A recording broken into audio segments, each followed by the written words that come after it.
I purchased a lavish penthouse quietly alone. Days later, my family turned up and stunned me with boxes. "Your sister's moving in." I smiled, served coffee, and let them see what I'd already done. Can you even imagine standing in the doorway of your brand new, hard-earned dream home, finally feeling like you've made it, only for your family to burst in, boxes in hand, declaring they're moving in? Because that's exactly what happened to me. And let me tell you, the shock on my face was nothing compared to the absolute betrayal simmering just beneath the surface. What unfolded next wasn't just a family argument, it was a reckoning. It was a regular Tuesday morning, just 2 weeks after I'd moved into my glorious new penthouse in Minneapolis.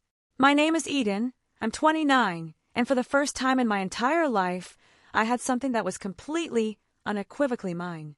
This penthouse wasn't just a real estate purchase, it was a declaration of independence. After years of grinding as a senior logistics coordinator for Trevana Corp., after countless late nights hunched over spreadsheets, after being passed over for recognition while others took credit for my work, I had finally saved enough to buy this place. It was sleek, modern, 20 floors up, with floor-to-ceiling windows overlooking the entire city. My sanctuary. Then my mom's voice cut through the morning calm like a knife. "Your sister's moving in? We already packed her stuff." She stood there, right in my doorway, like she was announcing the weather. Behind her, my dad, my sister Brianna, and my brother Austin, all holding boxes and shopping bags. They looked like they just returned from a triumphant shopping spree, not invading my personal space. I stood there, coffee mug in hand, still processing the sheer audacity. My sanctuary was about to become Brianna's new home. I blinked at them, the warm ceramic mug grounding me slightly. "I'm sorry. What did you just say?" Mom didn't wait for an invitation. She clicked into my place on those expensive hardwood floors I'd spent weeks choosing. "Brianna needs a place to stay while she figures things out. You have all the space, Eden. It only makes sense she would stay here with you." Brianna, my 26-year-old sister, smiled sheepishly from behind a stack of boxes that looked suspiciously well-organized for a spontaneous move. She was always the golden child, you know? The one who could do no wrong. The one everyone rallied around when life got difficult. She'd bounced from job to job, apartment to apartment, relationship to relationship. And every single time, the entire family mobilized like she was a wounded bird needing constant care. Meanwhile, I'd been working since I was 16, put myself through college with 2 jobs, climbed my way up in an industry where women still fight for recognition. I asked for nothing, and somehow that independence made me the one everyone felt comfortable taking from. "Mom, I just moved in 2 weeks ago," I said, trying to keep my voice calm measured. I didn't even know Brianna was looking for a new place. "Well, now you do," my mother said briskly, setting a large shopping bag on my pristine kitchen counter. "We thought it would be nice for you two to spend more time together. You're always so busy with your work. This way, you'll have family around. It'll be good for both of you." I looked at my father, desperate for some kind of support, some acknowledgement that this entire situation was completely insane. But he just shrugged, that passive way he always did when Mom made unilateral decisions. "It's temporary, Eden. Just until Brianna gets back on her feet financially." Temporary. That word. It had been used to describe so many things in my family over the years. Temporary help. Temporary loans that were never repaid. Temporary stays that became permanent residencies. Nothing was ever truly temporary when it came to their demands. It always became permanent, and I always became the one expected to adjust my entire life to accommodate everyone else's needs and problems. Austin, my older brother, still living with our parents at 32, didn't even bother looking at me. He was already scanning my apartment with critical eyes, taking inventory like he was appraising the value of everything I owned. "Nice place," he muttered, an edge of resentment in his tone. "You really spend all that money on this?" "I worked for it," I said flatly, not bothering to hide the defensiveness. He smirked, that condescending smirk that always made my blood pressure spike. "Yeah, we know. You remind us every chance you get. It's not like we can forget that you're so successful while the rest of us struggle." I bit the inside of my cheek so hard I tasted blood. There it was, the resentment that had been building for years. The idea that because I had succeeded through hard work and discipline, because I had been careful with my money and career choices, I was somehow arrogant or showing off. Never mind that Austin still lived in his childhood bedroom at 32. Never mind that Brianna had blown through 3 apartments in 2 years. Never mind that I had sacrificed and saved and worked myself to exhaustion. I was the problem because I had actually made something of myself. Mom walked through my open-plan living room, admiring the space with those critical eyes, calculating square footage and potential. This is more than enough room for 2 people. Brianna can take the second bedroom. You barely use it anyway, right? I opened my mouth to argue, to explain my plans for every inch of the space, but Brianna cut in. I really appreciate this, Eden. I know it's super last minute, and I'm sorry about that, but I promise I won't be in your way at all. Her voice was soft, apologetic, just like it always was whenever she needed something. And just like always, I felt that familiar pressure settling over me, heavy like a blanket. The pressure to say yes, to be the good daughter, the responsible one, the sister who didn't make waves. But something fundamental had shifted in me. Maybe it was finally having my own space. Maybe it was the accumulation of years of being taken for granted, finally reaching a breaking point. Or maybe, just maybe, it was the fact that I had seen this exact scenario coming from miles away, and I had prepared accordingly. I took a slow, deliberate sip of my coffee and set the mug down carefully on the granite counter. "Let me get you all something to drink," I said, a smile on my face that didn't quite reach my eyes. "Coffee. Water. I have some fresh juice." Mom waved me off dismissively. "We're fine, Eden. We don't need anything. Let's just get Brianna settled so we can get this done. Your father and I have dinner plans." They moved through my apartment like they owned the place, opening doors without asking, peeking into rooms, discussing where Brianna's furniture should go. I watched them with a strange sense of detachment, like I was observing a play I'd already seen 1,000 times. Because, in a very real way, I had. This was the same script, just a different setting. They made decisions about my life. I complied. They took whatever they wanted. I gave until there was nothing left. But not this time. Not anymore. I had spent the last 2 months meticulously preparing for this exact scenario. I knew my family better than they knew themselves. I knew exactly how they operated, what they assumed.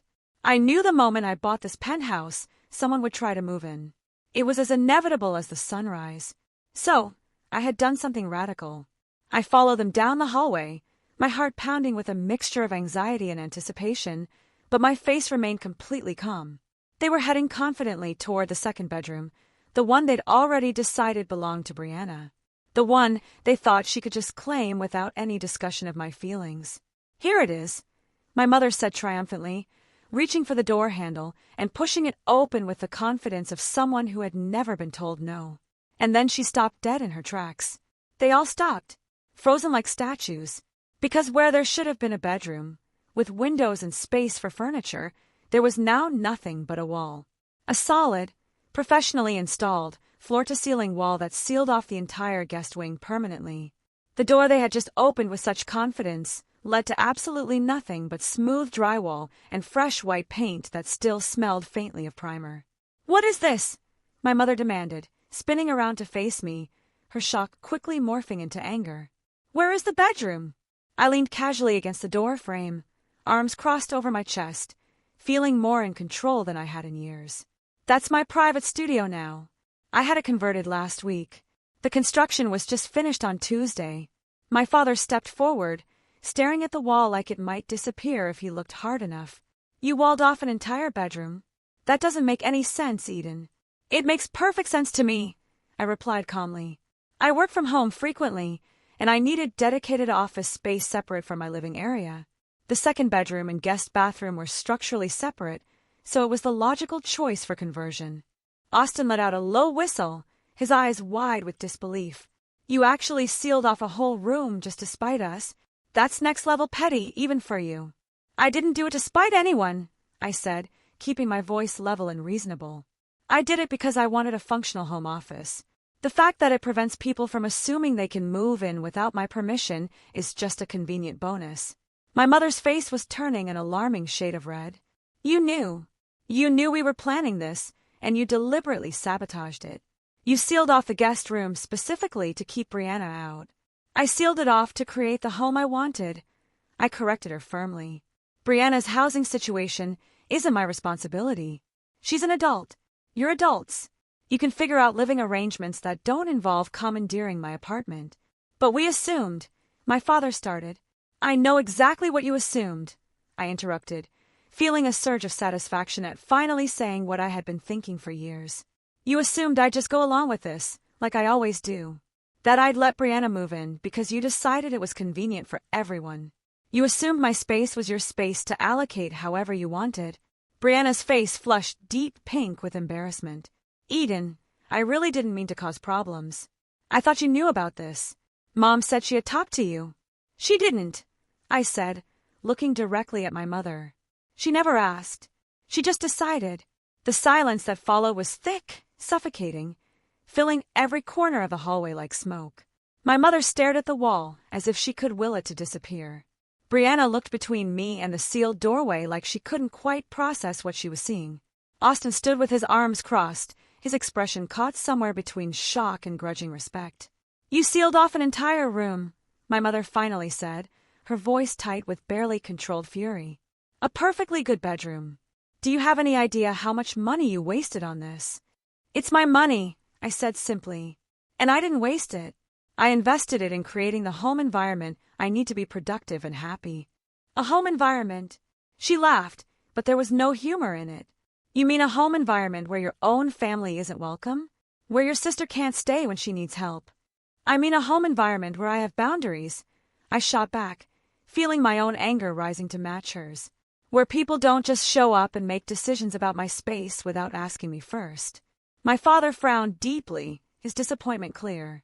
Eden, this is incredibly selfish. Your sister genuinely needs help right now. She's going through a difficult transition. She needs help from you, I corrected firmly. Not from me. You're her parents. Helping her is your job, not mine. We're all family, he said, using that tone he always used to guilt me into compliance. Family helps family. That's what we do. Exactly, I said, my voice gaining strength with each word. We're family, and family should respect boundaries instead of trampling all over them. Family should ask before making major decisions that affect other people's lives. Family shouldn't assume that one person exists solely to solve everyone else's problems. Austin scoffed loudly, shaking his head. Boundaries? You're seriously talking about boundaries right now? You bought a luxury penthouse, and you won't even let your own sister stay here when she's in a tough spot? Do you hear how that sounds? I worked for this place, I said, keeping my voice steady, even though I wanted to scream. I didn't ask any of you for a single dollar, not 1 cent. I earned every bit of this through years of hard work and sacrifice, and I'm not obligated to give it up or share it just because you think I should. My mother's expression hardened into something cold and distant. I can't believe you would turn your back on your own sister like this after everything we've done for you over the years. That statement hit me like a slap. I actually laughed out loud. Everything you've done for me, Mom? What exactly have you done for me? Because from where I'm standing, I've been on my own since I was 16. That's not fair, she protested, but her voice lacked conviction. Isn't it? I challenged. When I needed a car for work and school, you told me to buy my own. When I needed help with college tuition, you said I should take out loans because you were saving money for Brianna's education. When I was working 2 jobs and barely sleeping just to make ends meet, you threw Brianna a party because she got a receptionist job she quit 3 months later. So, please tell me exactly what you've done for me that I should be so grateful for. The truth hung in the air between us, undeniable and uncomfortable. My mother opened her mouth, then closed it again, apparently unable to come up with a response that would hold up under scrutiny. Brianna's eyes were filling with tears. Eden, I never asked for any of this. I didn't know they were going to do this without talking to you first. I swear, I know you didn't ask, I said, softening my tone slightly when I looked at her. But you also didn't question it. You just went along with it because it was easier than figuring things out on your own. That's not fair, she whispered. But we both knew it was true. My mother grabbed her designer purse from the counter with sharp, angry movements. I think we've heard quite enough. This conversation is clearly going nowhere productive. Let's go. But what about Brianna's stuff? Austin asked, gesturing to the boxes. We'll take it back, my mother said coldly, shooting me a look filled with hurt, anger, and deep disappointment. Obviously, we're not wanted here. Eden has made that abundantly clear. I'm not saying you're not wanted. I tried to explain, but I knew it was pointless. They had already decided I was the villain. I'm just saying that my home isn't available as a solution to problems I didn't create and wasn't consulted about. My father shook his head slowly, his disappointment palpable. You've changed, Eden. Success has changed you. You used to be so caring and generous. Now you're just cold. No, I said firmly, surprised by the strength in my own voice. I haven't changed. I've just stopped letting you take advantage of me. There's a difference. The words landed like stones in still water, creating ripples that spread out in all directions. For a moment, nobody moved or spoke. We all just stood there in my hallway, surrounded by boxes that would never be unpacked, separated by truths that had needed to be spoken for years. Brianna was the first to move, picking up one of her boxes with shaking hands. I'm sorry, she said quietly, not quite meeting my eyes. I hope you know I never wanted to cause problems between you and everyone else. I know, I said, and I meant it. I hope you find a place that works out for you. I really do. She nodded slowly, still not looking directly at me, then followed our parents toward the door. Austin grabbed the remaining boxes with jerky, angry movements, muttering something under his breath. The door clicked shut behind them with a sound that felt remarkably final. And for the first time in what felt like years, I could finally breathe fully and freely. The first few days after my family left were strangely peaceful in a way I hadn't experienced in years. I went to work, came home, cooked dinner for one in my beautiful kitchen, and enjoyed the profound silence. No one showed up unannounced. No one called demanding explanations or apologies. It was as if they had collectively decided to freeze me out of the family. And honestly, I welcomed the distance with open arms. But I should have known better than to think it would last. On the fourth day, my phone rang during my lunch break. I saw my mother's name flash across the screen. I stared at it, my finger hovering over the decline button, before finally answering. Eden, we need to talk. Her voice was calm, measured, using that tone she employed when she was trying to sound reasonable and mature, but was actually seething underneath. About what? I asked, already knowing exactly where this was going. About what you did, about that wall you installed, about the way you treated your family when we were only trying to help your sister. Her voice rose despite her efforts to remain calm. You deliberately sabotaged this arrangement. You knew Brianna desperately needed a place to stay, and you made absolutely sure she couldn't have one. You went out of your way to prevent your own sister from having a home. I made sure I had the space I needed for my own home, I corrected her firmly. Brianna's housing situation isn't my responsibility. She's 26. She's perfectly capable of finding her own apartment. She's your sister, Eden, your own flesh and blood. And this is my apartment, I replied, my voice unwavering. My home that I bought with my own money, that I earned through years of hard work. I'm allowed to make decisions about my own space without asking permission from anyone. There was a long pause. Then my mother's voice turned cold and sharp as ice. You've changed, Eden. Ever since you got that promotion and started making decent money, you've become completely selfish and self-centered. You only think about yourself now. I actually laughed out loud, drawing curious looks from colleagues passing my office. Selfish, Mom? I've spent my entire adult life bending over backwards for this family. I've loaned money that was never repaid. I've covered expenses no one ever offered to reimburse. I've listened to hours of complaints and drama without ever once asking for help with my own struggles. And now, because I won't hand over my home like it's community property, I'm suddenly selfish.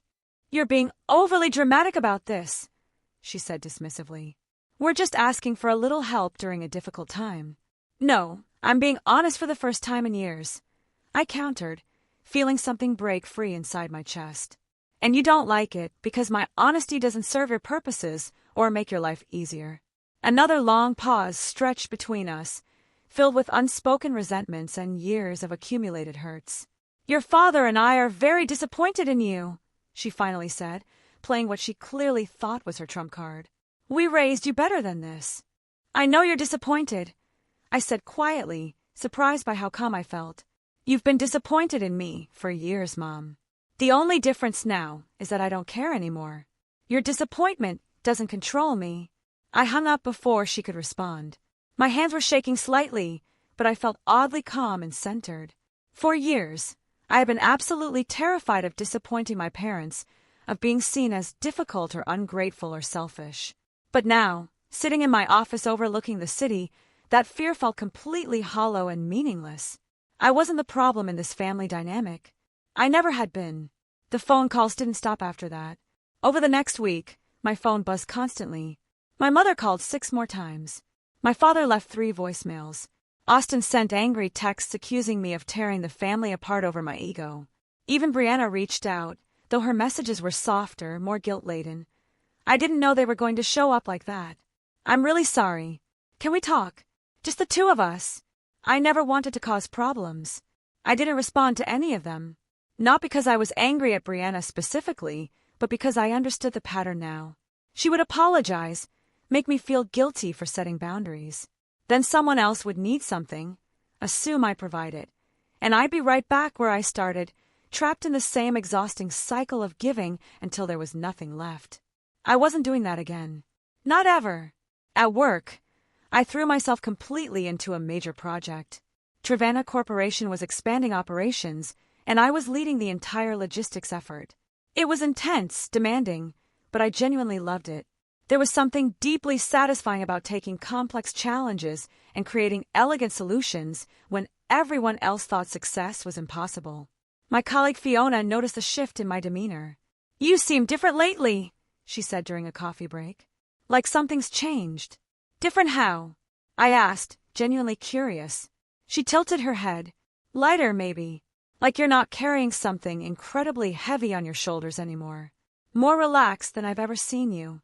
I smiled. I set a major boundary with my family recently. A really big one. And I actually stuck to it for the first time in my life. Fiona grinned widely. "Good for you. Boundaries are seriously underrated. Everyone talks about self-care like it's bubble baths and face masks, but real self-care is telling people no when they're taking advantage of you." "That's exactly right," I agreed, feeling completely validated. That evening, I returned home to my penthouse and found a handwritten note slipped under my door. I recognized my mother's distinctive handwriting. "Eden, we're having a family dinner this Sunday at 5 p.m. at the house.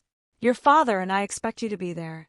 It's time we resolve this situation like mature adults instead of avoiding each other. This silence is accomplishing nothing. Love, Mom." I read the note twice, walked directly to the kitchen, crumpled it up, and tossed it in the trash without a second thought. I wasn't going to that dinner. Not a chance. Sunday came and went without any acknowledgement from me. My phone rang 17 times. I ignored every single call. By Monday morning, I had 3 voicemails, each a variation of the same message. "You're tearing this family apart over your stubbornness. How can you be so cold? We just want to talk." But I knew exactly what that conversation would look like. They would guilt me relentlessly, pressure me from all sides, frame my reasonable boundaries as cruelty and selfishness. They would paint me as the villain because it was infinitely easier than admitting they had taken me for granted for years. I deleted all 3 voicemails without listening to them completely and made the decision to block their numbers entirely. It felt radical, extreme, almost reckless, but it also felt absolutely necessary for my own mental health. For the first time, I wasn't waiting anxiously for their approval. I wasn't desperately trying to prove I was good enough. I was simply existing on my own terms. And that simple fact was enough. 2 weeks after the wall incident had exploded my family relationships, I received a text from an unknown number.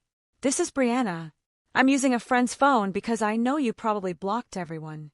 Please don't block this number, too. I really just want to talk to you. Just the 2 of us. No parents, no Austin, nobody else." I stared at that message for several long minutes, my thumb hovering over the delete button. Part of me wanted to ignore it and maintain the distance. But another part, the part that still remembered the little girl who used to follow me everywhere, wanted to hear what she had to say. I finally replied, "Okay, we can talk, but just talk. Nothing else." Her response came through almost immediately, like she'd been waiting anxiously. "Thank you. Can we meet somewhere? Just the 2 of us? I promise I'm not trying to ambush you." I thought carefully. Somewhere public, neutral, somewhere I could leave easily. Coffee shop on 4th Street tomorrow morning at 10 a.m. Come alone. I'll be there. Thank you for giving me a chance. The next morning, I arrived 15 minutes early and chose a seat by the window. I ordered a latte and tried to calm my racing thoughts. I was determined not to let her guilt me into backing down.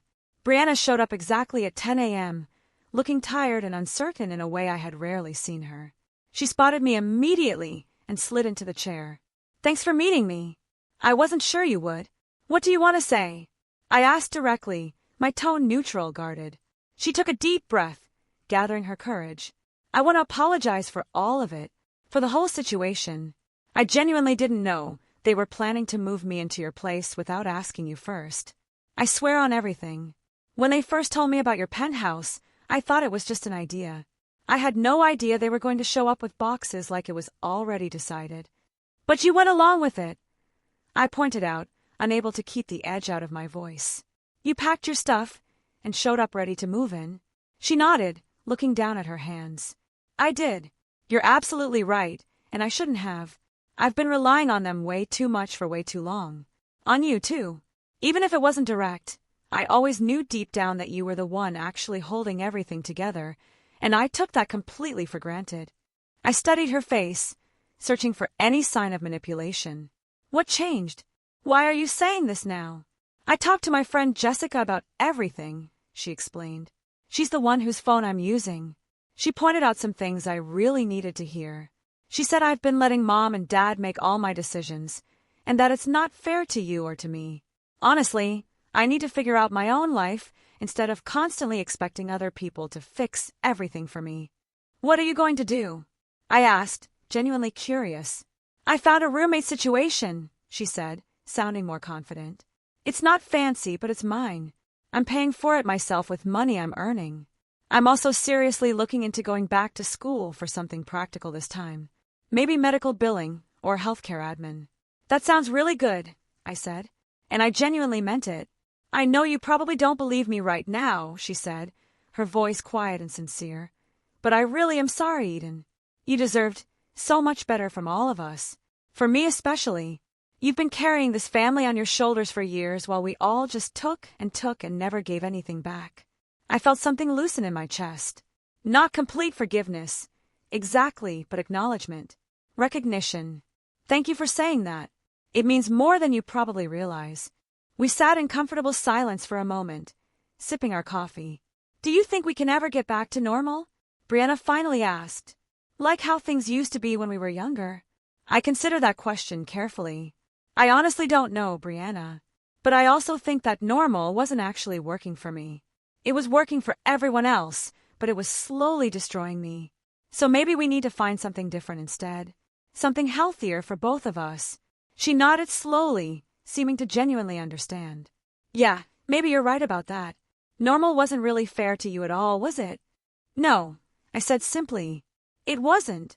We finished our coffee, the conversation having reached a natural conclusion. When we stood to leave, Brianna hugged me briefly.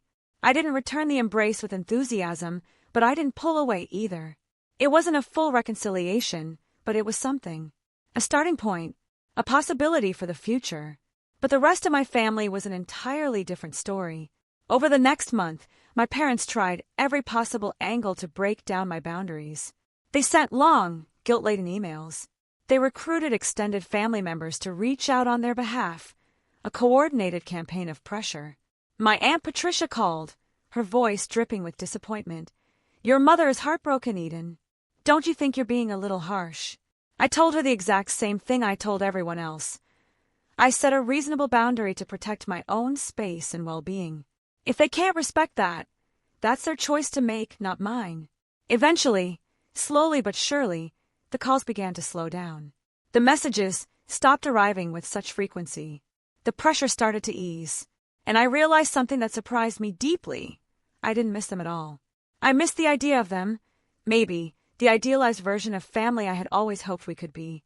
But the actual reality of who they were, the exhausting, one-sided dynamic, I didn't miss that at all. Not even a little bit. My life became quieter in the aftermath, simpler, more peaceful. I focused intensely on my work, poured my energy into projects that challenged and fulfilled me.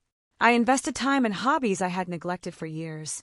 A pottery class, a book club, a solo trip to Colorado, hiking through mountains and reading by a pristine lake. I wasn't lonely. I was free, and that freedom felt like the most valuable thing I had ever earned. One evening, about 6 weeks after the wall incident, I was on my balcony watching the sunset when my phone buzzed with a new message. It was from Brianna.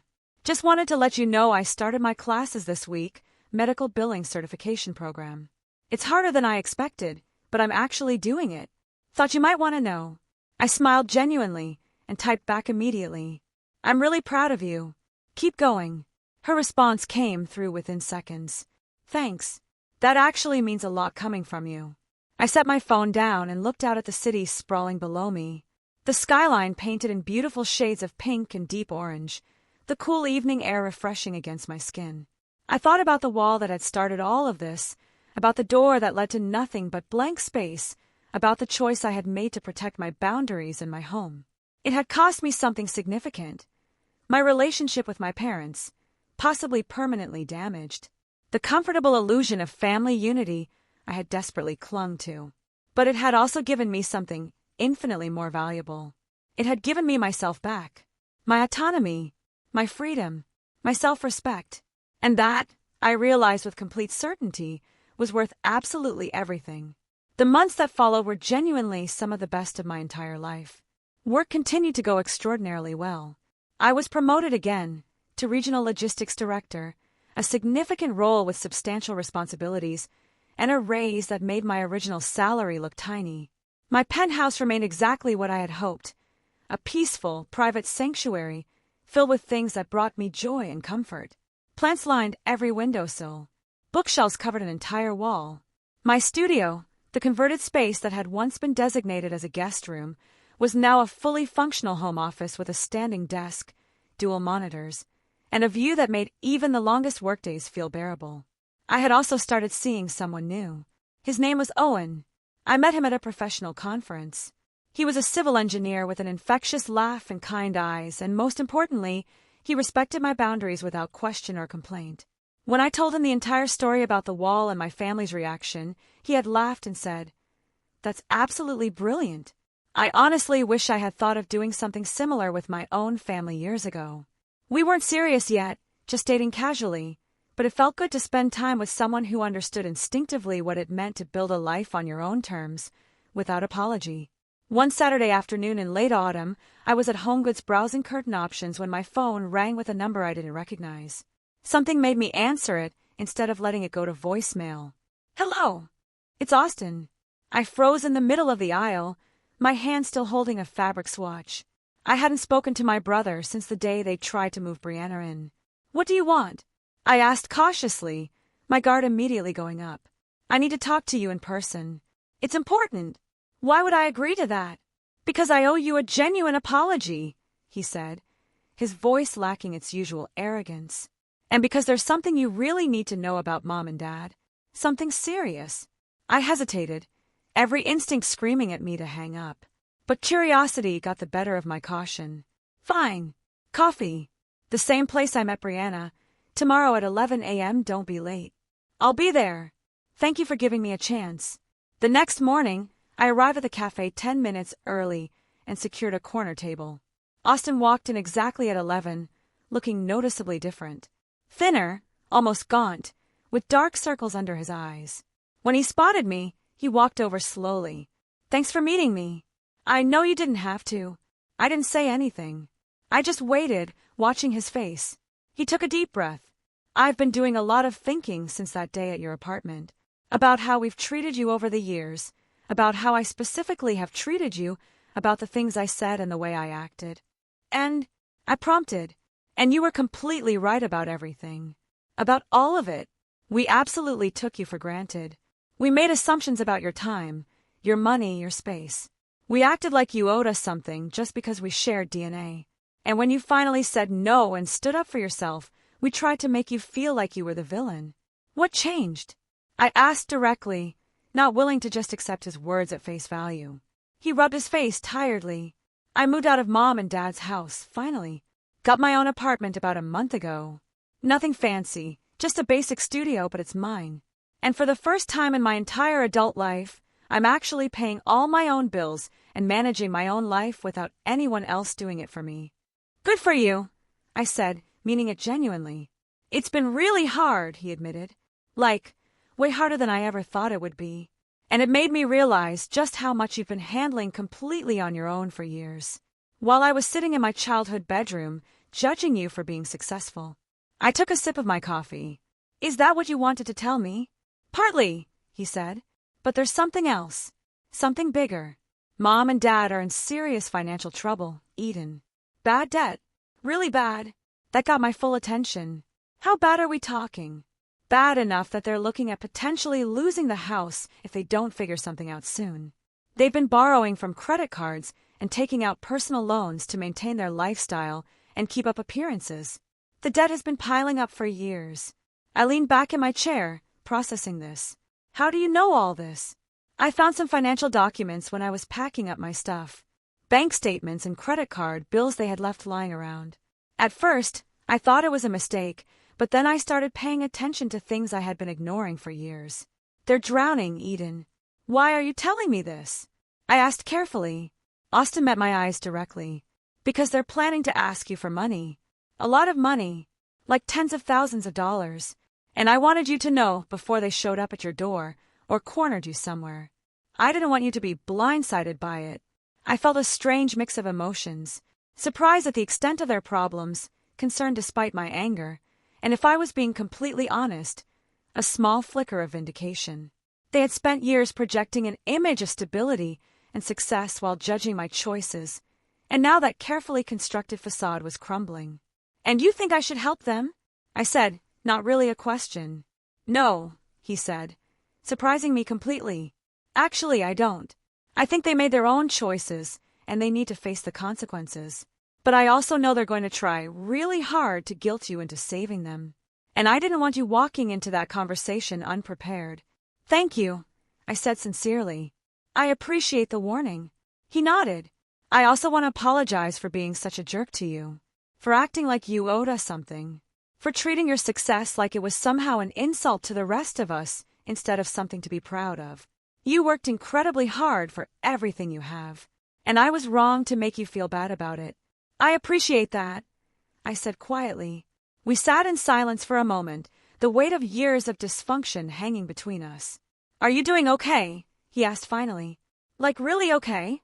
Yeah, I said, and I meant it completely. I actually am. Better than I've been in years, honestly. He smiled, though it looked sad around the edges. Good. You deserve that. You deserve to be happy after putting up with all of us for so long. True to Austin's warning, my parents reached out exactly 2 weeks later. My mother called first, her voice notably different from our last conversation, sweet, almost tentative, carefully calibrated to sound vulnerable. Eden, sweetheart, your father and I were really hoping we could take you out to dinner. Just the three of us. We miss you terribly, and we'd love to spend some time together. I'm busy, I said automatically. Please, honey, it's important. We really need to talk to you about something. I sighed, already knowing exactly where this was heading. Fine, but I'm picking the restaurant, and I'm only available for an hour. I have other commitments. Of course, dear. Whatever works for you. We met at a casual Italian restaurant near my office building 2 days later. My parents arrived looking strained but determinedly cheerful, putting on brave faces that didn't quite reach their eyes. We ordered food and made awkward small talk about the weather and traffic, dancing around the real reason we were there. Finally, after the waiter brought our entrees, my father cleared his throat. Eden, we need to discuss something serious with you. Your mother and I have hit some rough patches financially. Some unexpected expenses and unfortunate situations have put us in a difficult position. We were hoping you might be able to help us out temporarily. How much? I asked bluntly, not interested in dancing around the subject. My mother flinched at my directness. We were thinking around $30,000, she said softly, just to get us back on stable ground. We'd pay you back, of course, with interest if you want. I took a slow sip of water and set the glass down carefully on the table. No. My father's expression shifted to confusion. Eden, we're your parents. This is serious. I understand it's serious, I said calmly. And my answer is still no. I'm not giving you $30,000. We'll pay you back, my mother insisted desperately. We promise. Every single penny. No, you won't, I said flatly. Just like you never paid back the $5,000 I loaned Austin 4 years ago, or the $3,000 I gave Brianna when she got evicted, or the countless other times I covered expenses and never saw that money again. You won't pay me back because you've never paid anyone back in your entire lives. That's completely different, my father protested weakly. How is it different? I challenged. Explain to me exactly how the situation is different from all those other times. He opened his mouth, but no words came out. He had no explanation because there wasn't one. My mother's eyes filled with tears. Eden, please. We're genuinely struggling here. We could lose the house. Don't you care about that at all? I care that you're struggling, I said honestly. But I'm not responsible for fixing problems you created through your own choices. You spent years living beyond your means to maintain appearances. You borrowed money you couldn't pay back. You made financial decisions without considering consequences. Those were your choices, not mine. But we're your parents, my father said, playing his strongest card. Children are supposed to help their parents when they're in need. And parents are supposed to support their children, I countered. They're supposed to treat them fairly and help them when they need it. But you didn't do that for me ever. So don't lecture me about family obligations now that you need something. My mother dabbed at her eyes with her napkin. I can't believe you would abandon us like this after everything we did for you growing up. What did you do for me? I asked, genuinely curious to hear her answer. Please tell me specifically what you did that I should be so grateful for. She stammered, clearly not expecting the question. We raised you. We fed you and clothed you and gave you a home. That's called the bare minimum of parenting, I said. That's literally the legal requirement. You're supposed to do those things. That doesn't mean I owe you my life savings in return. I stood up from the table, leaving cash for my portion of the meal. I hope you figure out your financial situation genuinely. But I'm not your solution. And I never will be again. Eden, please. My mother called after me, but I was already walking toward the exit. I left the restaurant and walked back to my office, breathing in the cool autumn air. My hands were steady. My heart wasn't racing. I felt calm, centered, and absolutely certain that I had made the right choice. That evening, I sat on my balcony and looked out at the city lights. I thought about the wall, about the space I had protected, about the boundaries I had drawn and defended. And I realized something profound and liberating. Revenge didn't always look like anger or spite or dramatic confrontation. Sometimes the most powerful revenge was simply refusing to be used anymore. Refusing to sacrifice yourself for people who had never sacrificed anything for you. Sometimes revenge looked like freedom, like peace, like finally choosing yourself after years of choosing everyone else first. The months that followed were genuinely some of the best of my entire life. I continued to excel at work, earning recognition and respect. The expansion project I had led was completed successfully and brought substantial new business to Trevanta. My relationship with Owen deepened naturally. We traveled, explored new restaurants, attended concerts. Brianna and I maintained a cautious but genuinely respectful relationship, meeting for coffee every few weeks. Austin and I texted occasionally, checking in but maintaining healthy distance. My parents eventually had no choice but to downsize dramatically. They sold their house at a loss and moved into a modest 2-bedroom condo. My father took a part-time consulting job. My mother started working retail, something I knew wounded her pride deeply. They never apologized for how they had treated me. They never acknowledged the years of taking me for granted. But they also stopped asking me for help or money.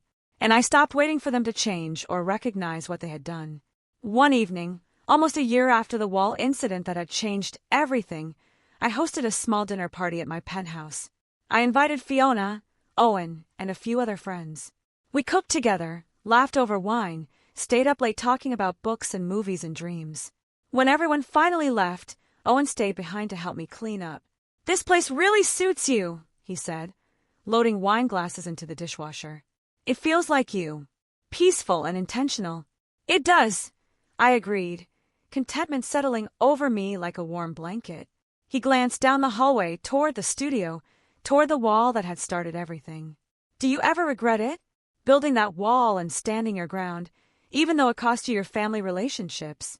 I thought about his question carefully. No, not even a little bit. It was the best decision I ever made for myself. He smiled and kissed my forehead gently. Good. You deserve to be happy. As I stood in my kitchen that night, looking around at the home I had built entirely on my own terms, I felt something I hadn't experienced in years. Complete and total peace. Not because everything in my life was perfect or resolved, but because I had finally stopped trying to please people who would never be satisfied no matter what I did. I had protected my space. I had defended my boundaries with everything I had. And I had proven to myself that I didn't need anyone's approval or permission to live my life exactly how I wanted. The wall wasn't just drywall and paint. It was a symbol of everything I had learned through years of being taken advantage of and finally choosing myself. That love without genuine respect is completely empty. That family doesn't automatically mean endless sacrifice of yourself. And that sometimes the kindest and most necessary thing you can do for yourself is to simply say no. And mean it. My parents never did recover financially. They struggled for years, eventually filing for bankruptcy. They blamed their situation on bad luck, on the economy, on everything except their own decades of poor choices. Austin checked in on them occasionally out of obligation, but he had learned his own hard lessons about boundaries and self-preservation. He didn't bail them out either, no matter how much they pressured him. Brianna finished her medical billing certification program and landed a stable job. She built a life that was actually hers for the first time. We stayed in touch, our dynamic healthier, more honest, more equal.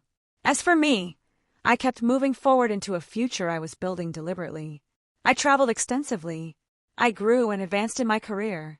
I invested deeply in friendships and relationships that brought genuine joy and reciprocity into my life. Owen and I eventually moved in together, not into my penthouse, but into a new place we chose together as equal partners. The penthouse remained mine, a space I kept as both a home base and a constant reminder of where I had come from and what I had fought so hard to protect. Looking back on everything that happened, I realized with absolute clarity that the wall was never really about revenge against my family. It was about self-preservation. It was about protecting the life I had worked so desperately hard to build. It was the moment I finally stopped letting other people write the story of my life and took control of the pen myself. And in protecting that space, that boundary, that fundamental right to my own home and my own choices, I had ultimately protected the most important thing of all. I had protected myself. This whole journey taught me so much about what family truly means and what it shouldn't mean. I'm curious, if you were in my shoes, faced with your family trying to take over your space, what would you have done? Have you ever had to draw a hard line with your family, and how did it turn out? Let me know in the comments below. I really want to hear your stories.